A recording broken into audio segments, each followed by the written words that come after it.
मित्रों नमस्कार।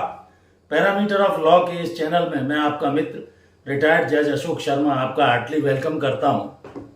आज मैं इस चैनल पर एक महत्वपूर्ण विषय जो हाल ही में लोकसभा में 2022 में एक बिल के रूप में पेश हुआ था, विषय महत्वपूर्ण है। क्रिमिनल प्रोसीजर आइडेंटिफिकेशन बिल 2022 जो कि पार्लियामेंट संसद में प्रस्तुत किया गया था, इसके बारे में इस वीडियो में प्रकाश डालूंगा।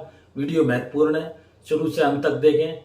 वीडियो में दी गई जानकारी को बीच में एस्केप न करें, अन्यथा जानकारी समझ में नहीं आएगी।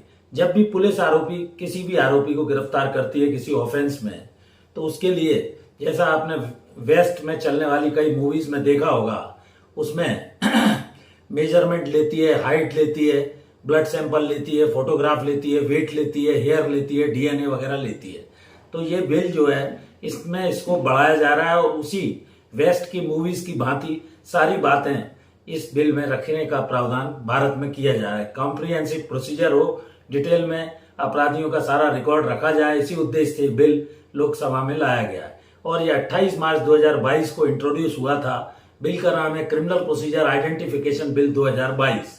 बिल महत्वपूर्ण है। ये taking the measurements of the convicts, और इसका पर्पस ये है कि आइडेंटिफिकेशन ऑफ द एक्यूज्ड, उनका इन्वेस्टिगेशन भी हो और आइडेंटिफिकेशन उनकी पहचान भी हो। इस उद्देश्य से बिल को लाया गया है।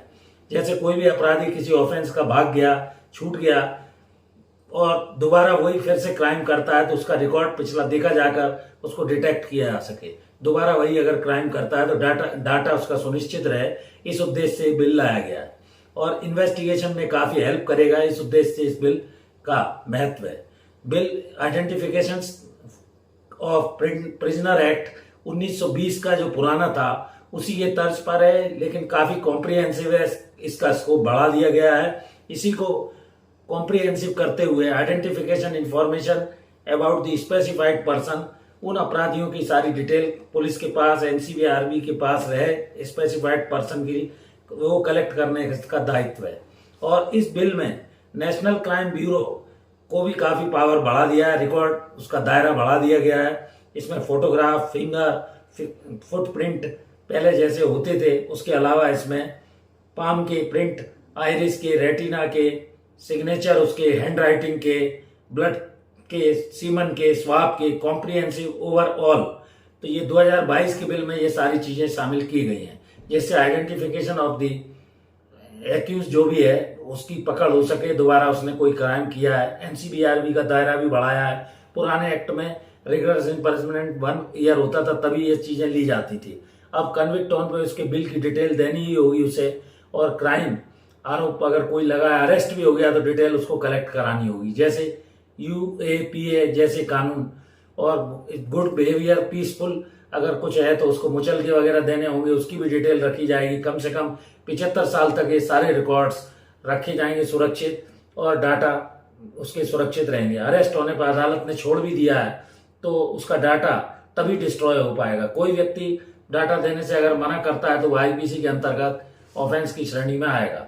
और पुलिस अधिकारी इसमें कम से कम सब इंस्पेक्टर रैंक का होगा, और मजिस्ट्रेट भी ये ऑर्डर देकर इन्वेस्टिगेशन के ऑर्डर कर सकते हैं इस केस में। इसके अलावा एक महत्वपूर्ण बिल में और बात रखी गई है कि टू स्टेट दी पुलिस से एनसीआरबी चाहे तो स्टेट की पुलिस से सारा रिकॉर्ड अपने रिकॉर्ड के लिए रख सकती है।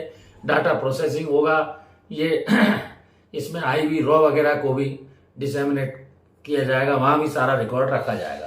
तो ये बिल काफी महत्वपूर्ण है और ये नया बिल लोकसभा में 2022 में लाया गया है। जैसा मैंने बताया, criminal procedure identification bill 2022 introduced in parliament. तो ये छोटी सी जानकारी मैंने इस वीडियो में देने का प्रयास किया। वीडियो कैसा लगा, जानकारी कैसी लगी? यदि अच्छी लगी हो तो वीडियोस को लाइक करें, वीडियो को शेयर करें, मित्रों दोस्तों को भेजें। एक और अनुरोध, मेरी धर्मपत्नी श्रीमती अर्चना शर्मा का भी यूट्यूब पर एक चैनल अर्चनाज आरटी हब के नाम से है। कृपया चैनल सब्सक्राइब नहीं किया, चैनल सब्सक्राइब करें, वीडियोस देखें, लाइक करें। Thank you for watching this video.